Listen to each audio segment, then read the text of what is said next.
All right, guys, welcome back to another video. So obviously the Game Awards happened last night, and that's what we're going to talk about on today's show. But if you are new here, you like what you see, make sure to hit that subscribe button as I do upload daily news videos. But the Game Awards 2023, right off of the bat, my opinion is I thought it was a far better show than in 2022. Not just from an Xbox perspective or from a PlayStation or anything like that, just from the overall show, how it was run, and the pacing. I still thought it was a bit too long, like 3 hours to me. You could really start to feel this thing fizzle out at the end near the last 30 minutes, maybe even a bit before that. So I think it would be great if somehow they were able to cut it down to 2 hours. It would have been absolutely perfect if it was a 2 hour show. The advertising, I found not nearly as bad. There was ads in there, but they weren't shoving down your throat the same things over and over again. And a lot of it was kind of relevant, like some stuff that you probably would be interested in checking out after seeing the ads for it. So I thought that all that stuff there was good. They didn't have too many fillers with random actors coming on and just wasting people's time. Obviously, there was some of that, but they were essentially presenting awards. So I thought that was well done, brought that in. One of the funniest things from the show was Jeff Keighley obviously completely got messed up last year when Christopher Judge did his 8 minute speech. That threw off everything. Like, he had so much impact on how to this year's show was ran. They were giving people no time to speak. And I think there's kind of mixed feelings to that. Me personally, I'll be completely honest. I don't care. Like, I really don't care to hear all the thank yous and stuff. I know it's about the awards and all the work that they've done, but I personally don't care. I'm not watching it for the awards, really. And I think a lot of people aren't watching it for the awards. If I were to come on here and tell you guys that, man, I really wanted to hear all of the people speak and tell me how thanking everybody, I would just be lying. So I was actually really okay with how short he gave the people to actually speak once they went up and took the awards. But then there's the other side of the coin where you were seeing the fact that they were getting cut off, and you put in all this work to create this game. You put in all this work to get a game that gets nominated and wins an award at the Game Awards. You probably want a little bit more time, maybe another 30 seconds or so, to be able to finish off thanking people for helping you receive this award or say anything else that you do want to say. So that was kind of funny, just how short he cut people off, all because of Christopher Judge in 2022, who actually started off the show by making jokes about it and then calling out Call of Duty Modern Warfare 3 for how short the campaign was. And I mean, it was a joke, and the campaign for Call of Duty Modern Warfare 3 overall just wasn't a great campaign. It was fun. You could find fun, and it was very short, so you can't really get on them for that. But that, in terms of the layout, in terms of the format, I thought the show was decent, and hopefully going forward, they at least at the end of the day don't extend it any longer and kind of try to refine the format a little bit more. Now, when it comes to the games, there was a lot of great games. I mean, we are in a golden age of gaming. I think there was something there for everybody. First person shooters, RPGs, side scrolling action platformers, racers. Like, there was something there for everybody, and a lot of these games that are coming out in 2024 and beyond look absolutely phenomenal. So many games I want to play. I'll start off with Xbox. I mean, you think about what Xbox did in 2022. A lot of people got on them for not being at the Game Awards because they had a rough year in 2022 and people were expecting them to show up at the 2022 awards and just elevate people's hopes going forward. They didn't do that, but we saw what transpired throughout 2023, and they had a phenomenal year.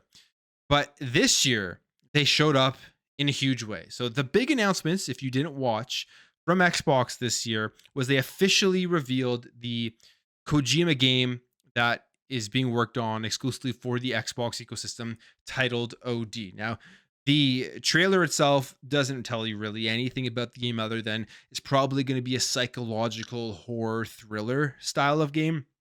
And you can see it's Kojima with his crazy mind coming up with probably an insane story that is going to be very interesting, very hard to understand, probably going to be tear people apart in terms of people who liked it and people who don't like it.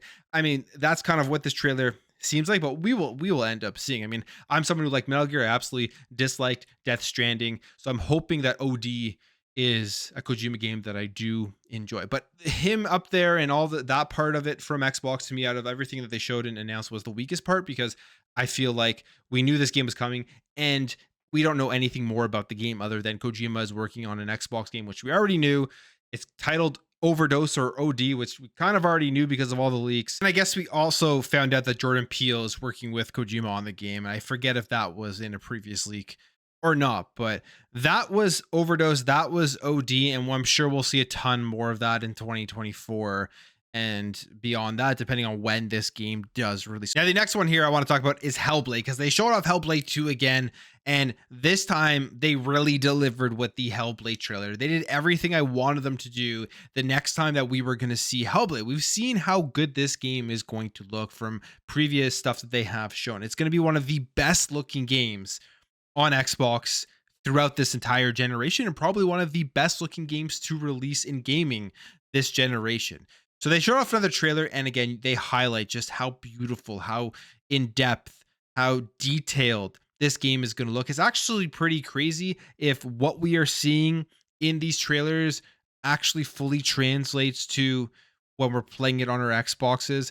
It's going to be insane just to see that on your TV. So that was cool. But what they delivered on here, which is what they needed to do, was show off combat. So the combat for Hellblade looks like a ton of fun. I mean, it looks gritty, it looks brutal, it looks like you're going to be doing some cool dodges and some cool finishers and things like that.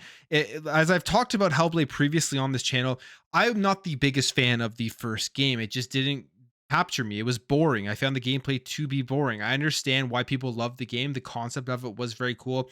It looked amazing, but I found the gameplay overall for the first Hellblade boring. So I need Hellblade 2 to improve on the combat and the gameplay itself for me to be excited to play this game when it does come out. And you can see here with some of the combat how cool and just gritty it looks. I'm a gameplay guy when it comes to games. You can have great story, you can have great graphics, but if the gameplay is just kind of boring and not there, it won't be my favorite game. So I think this could deliver on all fronts here. Story for sure, graphics for sure, and then gameplay now with this updated combat that we have seen.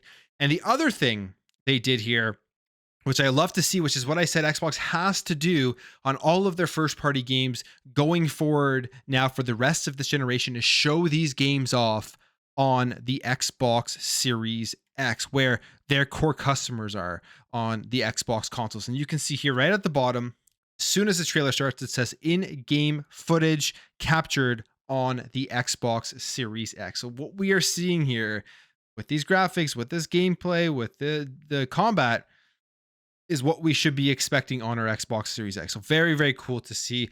They didn't give us a release date. They do say 2024. I'm actually not that upset that we didn't get an official release date, because people are very excited for this game. It's going to come out in 2024 from what we know.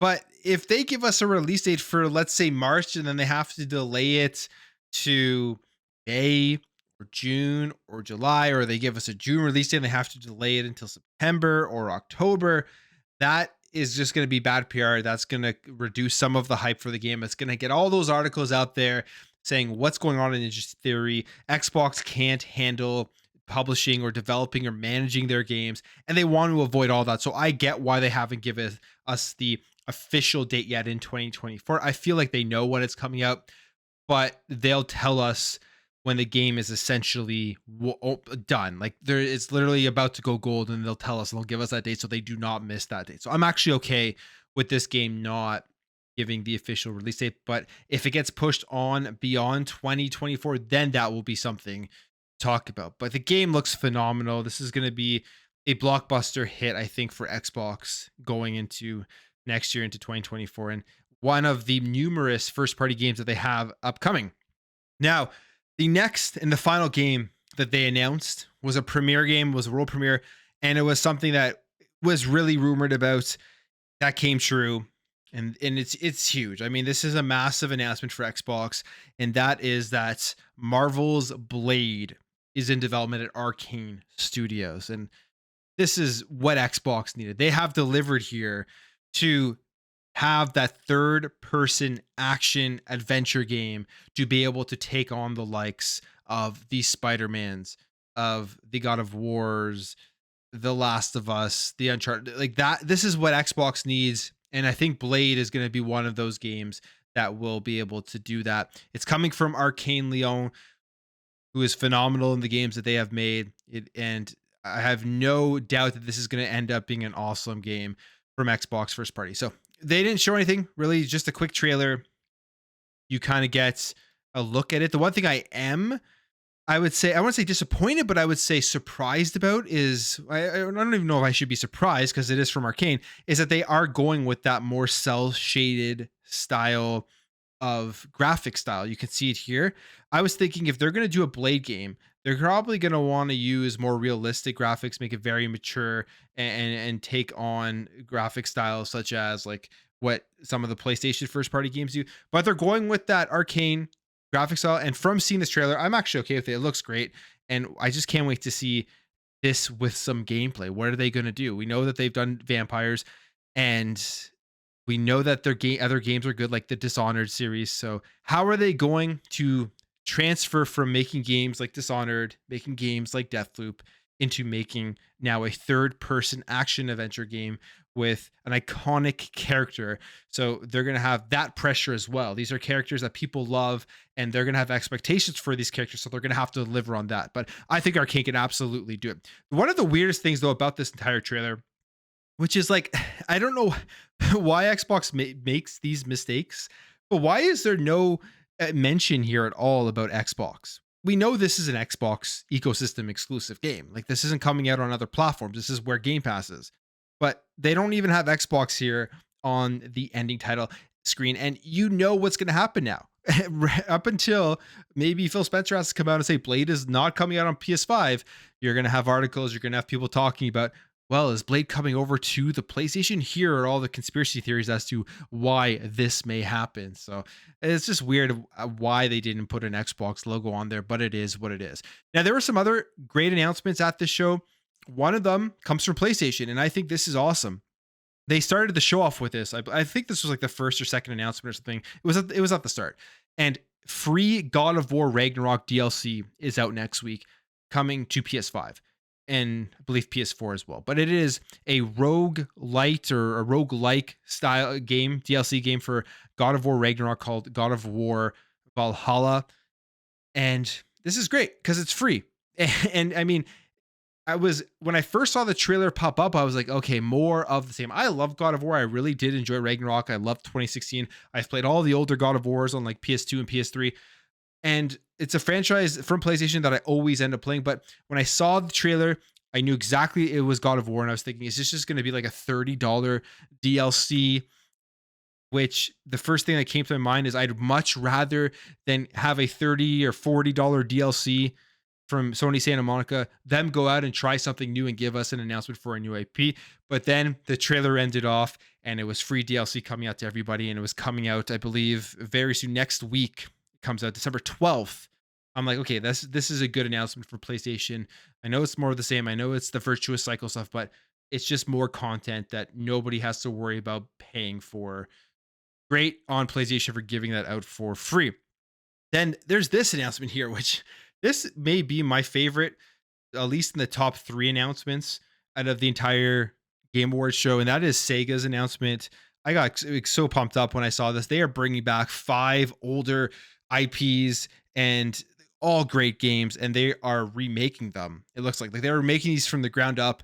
They showed off snippets of them all, and they all look phenomenal. So they're bringing back Jet Set Radio, great game, Shinobi, great game, Golden Axe, Streets of Rage, Crazy Taxi, and more are all coming back from Sega. No dates or nothing like that, but as a fan of Sega games, this is great to see. You can see some of the games played here. This was kind of being teased before the show that there was going to be a big announcement from Sega, and I had no idea that this was what they were going to end up doing. I was thinking it was just going to be a singular new game, but I'm so happy to see what they're doing with their older IPs, bringing them out into a new era and introducing people to some of the greatest Sega IPs ever created. Even if it's new versions of them, this may intrigue them to go back and want to try out where these games started from. So super cool that this announcement happened. And then there's a bunch of other stuff. There's one game that really got me excited. that I didn't see coming was Visions of Mana. We haven't had a new Mana game in forever, and that's coming out. So that was cool. You see, there's Dragon Ball. This game here looks amazing. No Rest for the Wicked by Moon Studios. Ori's one of my favorite games, and now they're putting out another game from them, which looks very, very, very good. You can see the trailer here and the gameplay and stuff. I think it's going to be phenomenal. I mean, Moon Studios knows how to make games. They haven't missed, and you can see it's kind of like that isometric action platformer style, and it looks really good. Now, quickly, let's talk about the awards because there's some interesting stories here that did come out of the awards itself. First of all, Game of the Year went to Baldur's Gate 3. Not a surprise. That game essentially cleaned up the 2023 awards. It won, I think, every category it was in, or pretty much every category it was in. Not sure, but they won a ton of awards. When it comes to Xbox, they actually took home 3 awards, so they did pretty well in the awards department. So they won Innovation in Accessibility, and Forza Motorsport won that one. And you can see the games here in the category. Something that's interesting, Spider-Man 2 is in that category, but Forza Motorsport won. They also won the award for the best audio design. You can see here that Hi-Fi Rush won this award. And look who's there as well in this category. Spider-Man 2 is in that category.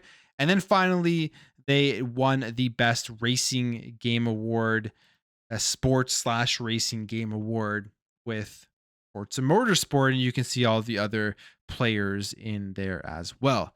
And the reason I think this is significant, because what have people been talking about over the last 2 weeks or so, or 3 weeks, whenever they gave the nominations? The Xbox tax, the media bias. And people may say, well, we shouldn't be looking at the bias specifically because of the Game Awards or relating it directly to the Game Awards, because people talk about the Xbox tax, talk about media bias. They talk about this in a general term based off of articles that get written that are anti-Xbox, because these journalists know that that gets more clicks than being anti-PlayStation or being anti-anything else. Anti-Xbox gets them a lot of clicks and makes them money. But the reason why the Xbox tax started being talked about again was because of the nominations and who votes on the awards for these winners, right? It is the mainstream gaming media. So the question I have now is, Xbox won 3 awards. Spider-Man 2 didn't win a single award. PlayStation won nothing during these Game Awards 2023. And the categories that an Xbox game was nominated in with Spider-Man 2, Xbox beat Spider-Man 2. And this is because of those mainstream gaming outlets voting for the winner. So the question here is, does this kill the Xbox tax narrative? Is there no more Xbox tax now? I would love to know what you guys think in the comments below, because the reality is they did well with the awards. They got voted for, and they did beat Spider-Man 2. They did beat PlayStation Studios. So overall, it was a good show. Xbox did very well. PlayStation had a good announcement with God of War Ragnarok, and then there was a ton of other great stuff that was shown off. A much better show than 2022, and 2024 and beyond is looking phenomenal. But I'm going to end the video there, guys. If you did enjoy this video, hit that thumbs up. If you are new here, hit that subscribe, and I'll catch you guys in the next video.